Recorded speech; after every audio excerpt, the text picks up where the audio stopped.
Okay, today I'm gonna do a review on the newly released Sony Vaio 11. I've been using this for a week, so I'm gonna show you some advantages as well as some disadvantages of this machine. So this is the protection case shipped by Sony. It should be $50, I think.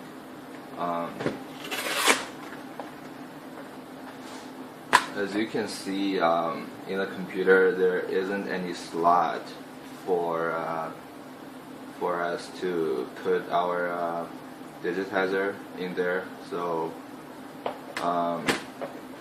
it is likely that you will lose your digitizer, so that's why I bought this case. Yeah, this is pretty good actually. Yeah.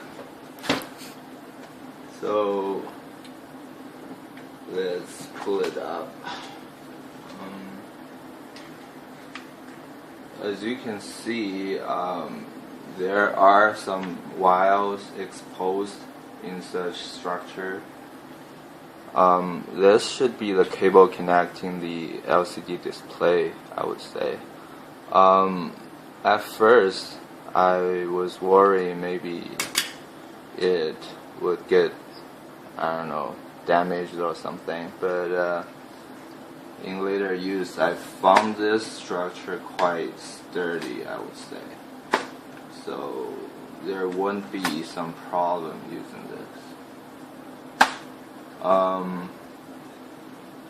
In terms of the specification, there is a SD card slot, a VGA socket, a headphone jack here, and on the other side there is a USB 3.0 socket, a Thunderbolt 1, a HDMI output, and this is the power button.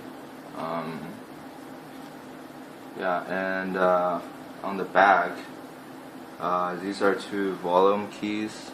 This is a key to switch the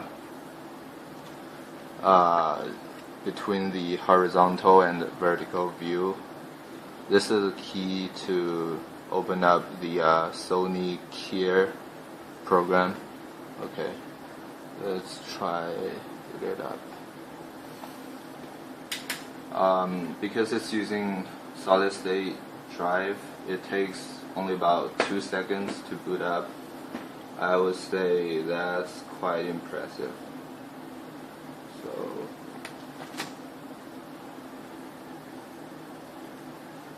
let's log in. So this is a metro view in Windows 8. In this machine, it's quite fluid, and let's open some programs. Yeah, this is what Microsoft calls the charm bar. We can go to the start menu again. Let's try open up some other programs. This is the Windows App Store. So right now it's quite, I would say, empty here, but since Windows 8 is quite developer friendly, as you know, they can these apps could be developed using JavaScript or something like those web languages. So there would be a lot of programs, I think. Actually, I myself is developing those programs using JavaScript, HTML, so there would be no problem with the ecosystem, I think. Let's try open up other programs.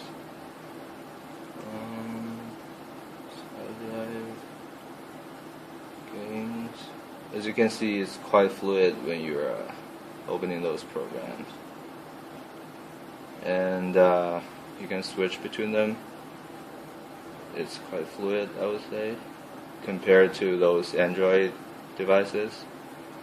Yeah, so basically this is the interface, and you can go to the desktop,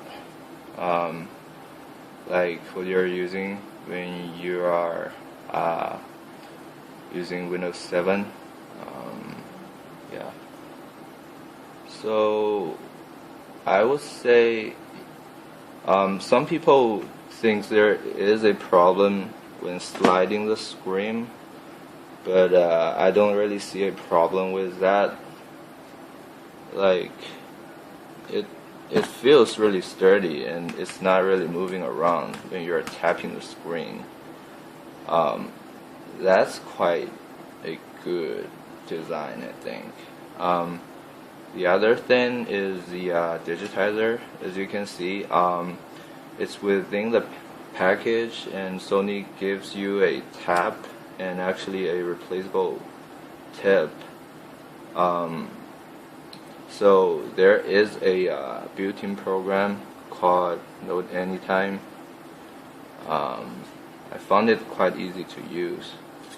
So this is actually a blueprint or the outline of a program I'm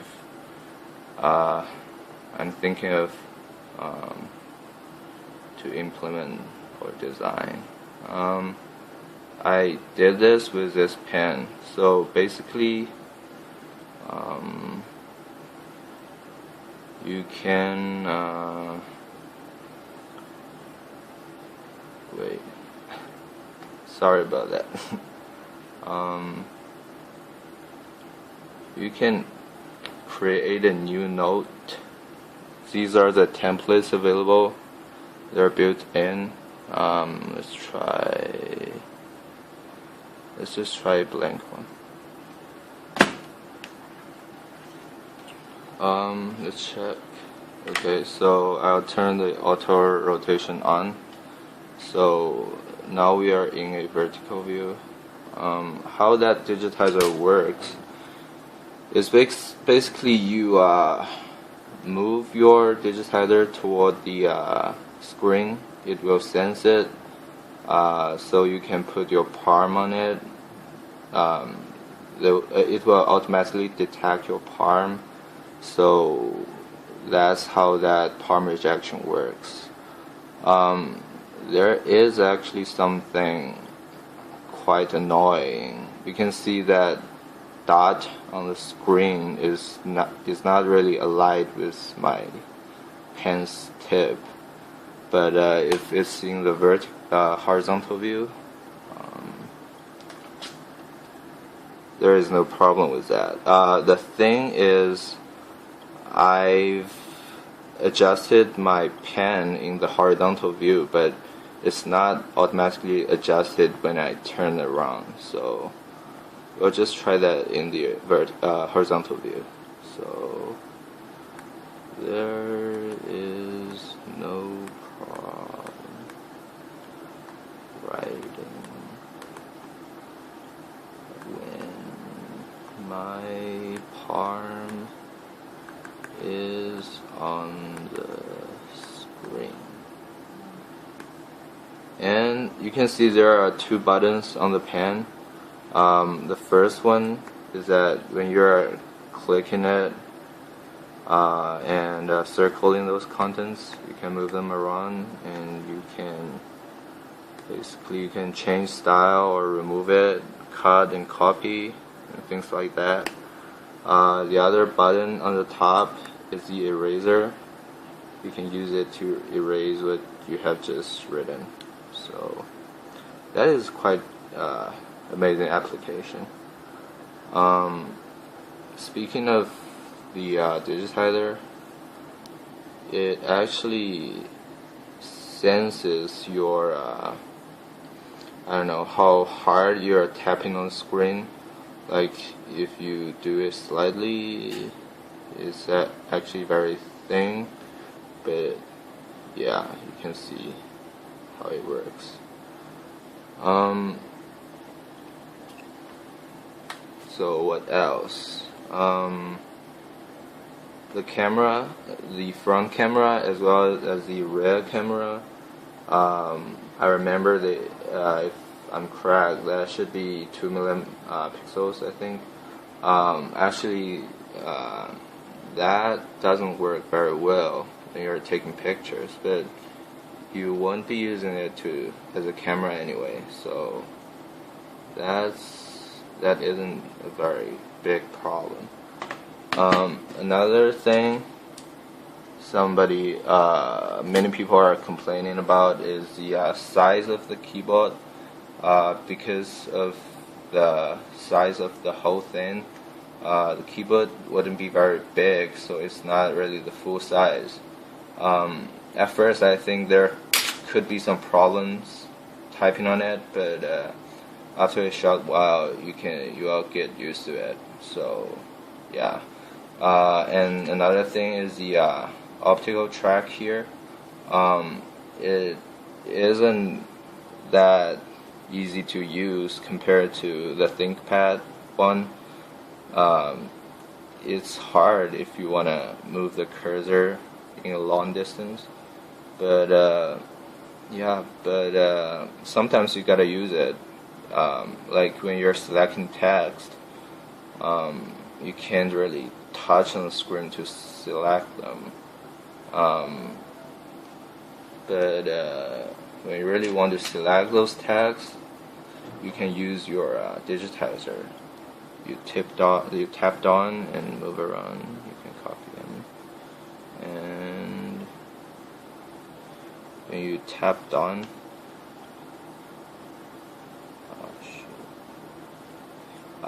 whatever, it's not working. But when you tap down, there is a menu you can copy in. So that's quite handy, I would say. What else? So the version I bought ships with the i5 processor and 128 gigabytes SSD and 6 gigs of RAM. I found it's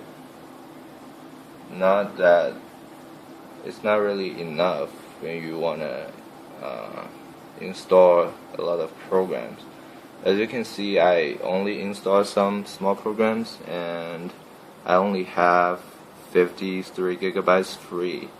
So if you're really seriously thinking about buying this machine, I would suggest a 256 gigs version, because it's almost impossible if you wanna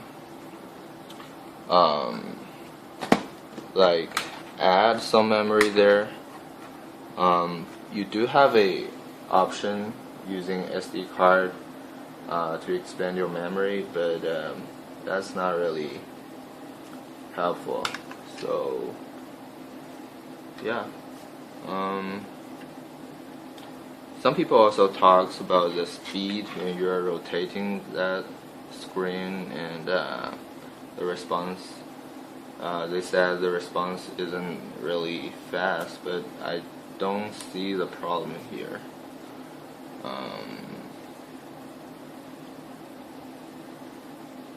Yeah. So that's about it. Let me see. Yeah. So another thing is, since it's Full HD, 1080p screen. The font there used to be very small, but you can enlarge the font to 150%, and with Windows Clear type, those fonts are really sharp, and there isn't really a problem viewing text on it. Yeah, that's about it. You can leave your question in the comment area, and hope you enjoy it. Thanks for watching.